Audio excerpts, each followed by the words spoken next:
আপনি যে শহরে বা যে ডেস্টিনেশনে যাচ্ছেন বেড়াতে, সেখানে এয়ারবিএনবি সার্চ করলে দেখবেন আপনার কাছে অনেক অপশন দেখাচ্ছে। এবার এত অপশনের মধ্যে আপনি নির্বাচন করবেন কিভাবে, কোনটায় থাকবেন সেটা কি করে আপনি নির্বাচন করবেন? শুধুমাত্র ফ্রান্সের মোস্ট পপুলার ডেস্টিনেশন প্যারিসেই এই মুহূর্তে 95,461টি এয়ারবিএনবি অ্যাপার্টমেন্ট ইজ লিস্টেড। মানে প্যারিসে আপনার থাকার জন্য 95,000-এরও বেশি এয়ারবিএনবি অপশন রয়েছে। সুইজারল্যান্ডের একটা অতীব ছোট্ট জনপদ, যাকে কোনোভাবেই শহর বলা যায় না, সেই ইন্টারলেকেনে 342টা এয়ারবিএনবি অ্যাপার্টমেন্ট ইজ লিস্টেড।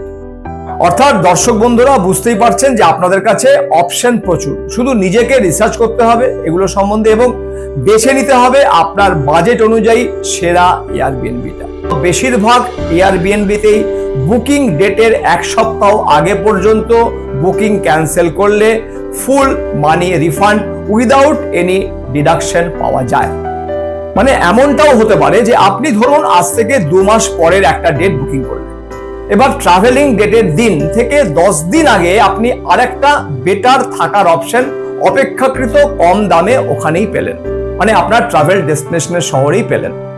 আপনি ইচ্ছে করলেই আগের বুকিংটা ক্যান্সেল করে নতুন জায়গাটা বুকিং করতে পারেন, 1 টাকাও এর জন্য আপনার লস হবে না।